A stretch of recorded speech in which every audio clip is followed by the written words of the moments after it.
Қайырлы күн балалар, дүниетану сабағына қош келдіңдер. Бүгінгі өтетін сабағымыздың тақырыбы менің отбасым деп аталады. Сабақтың мақсаты отбасы сөзінің мағынасын есіңе түсіресің. Отбасының мүшелері жайлы білетін боласың. Балалар, біздің бөлім өзім туралы деп аталады. Бұл бөлімде біз қоғам туралы білеміз. Адам мен қоғам арасындағы байланысты оқып үйренеміз. Өз отбасың және ата тегің жайлы білетін боласың. Сыпайылық әдебін меңгересің. Еңбектің адам өмірін жақсартатынын білетін боламыз.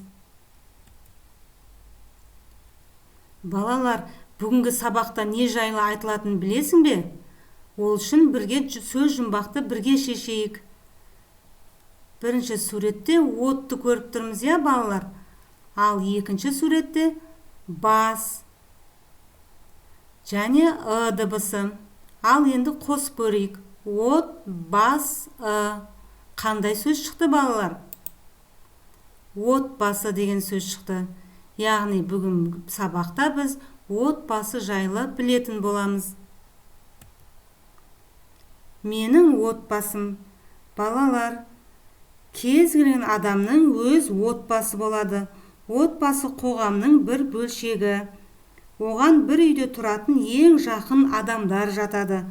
Олар атасы мен әжесі, әкесі мен анасы, ағасы мен әпкесі және іні қарындастары.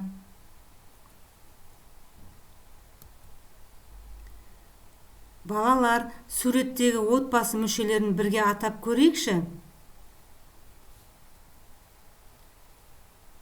Ата, әже, ана, әке, іні, әпке. Жарайсыңдар, балалар. Отан отбасынан басталады. Отбасы адам санына қарай әртүрлі болады. Яғни шағын отбасы да, көп балалы отбасы да кездеседі. Сондай-ақ ата әжесімен бірге тұратын отбасылар да бар. Кез келген отбасында үлкендер кішілерге қамқорлық жасайды, ал кішілер үлкендерге көмектеседі. Отбасын қажетті азық-түлікпен, керек-жарақпен қамтамасыз ету үшін үлкендер еңбек етеді. Бірінші суретте балалар қандай отбасын көріп тұрмыз? Жарайсыңдар, балалар, көп балалы отбасын көріп тұрмыз. Ал екінші суретте шағын отбасын көріп тұрмыз. Балалар, жаңа айтып кеткендей, отбасында үлкендер кішілерге қамқорлық жасайды. Мысалы, сендер кішкентай кезде аға әпкелерің сендерді мектепке алып барады, дүкенге ертіп барады және сендерді мойнына отырғызып ойнатады. Яғни, балалар, үлкендер кішілерге қамқорлық жасайды.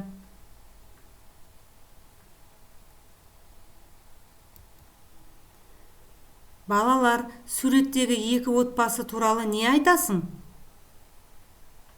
Қане әңгімелеп көрейікші.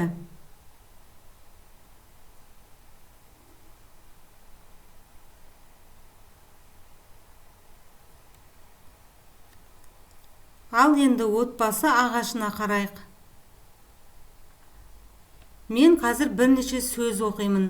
Ата, әже, әке, ана, дос, аға, әпке, жиен, іні, сіңлі, нағашы. Енді осы сөздердің ішіндегі қайсысы отбасына жатады? Яғни отбасы мүшелеріне қай сөздер жатады екен? Өздерің атап көріңдерші. Жарайсыңдар, балалар, енді бірге атайық. Ата, әже, әке, ана, аға, әпке, іні, сіңлі. Ал енді соңғысына сұрақ белгі тұр. Ол жерде кім бар деп ойлайсыңдар? Әрине, ол сенсің. Себебі сен де отбасы мүшелеріне жатасың. Яғни барлығы осы айтылған сөздердегі барлығы отбасы мүшелеріне жатады. Ал мен мына бағандағы сөздерден қайсы сөздерді айтпадым? Жарайсыңдар. Дос, жиен, нағашы деген сөзді айтпадым. Оны не үшін айтпады деп ойлайсыңдар? Себебі дос олның өзінің отбасы бар. Мысалға, сенің досыңның өзінің отбасы бар. Ал жиен және нағашы деген олар үнемі сенімен бірге тұрмайды. Себебі олардың да өзінің отбасы бар. Отбасы деген бір үйде тұратын адамдарды айтады. Себебі әр адамның өзінің жеке отбасы бар. Осы отбасы мүшелеріне мына мен атап кеткен адамдар жатады.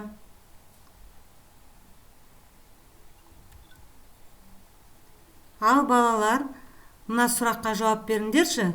Сен отбасыңа қалай көмектесесің? Қамқор болу, көмектесу деген ұғымдарды қалай түсінесің? Өз отбасыңдағы адамдар жайлы маған әңгімелеп беруді ұмытпа.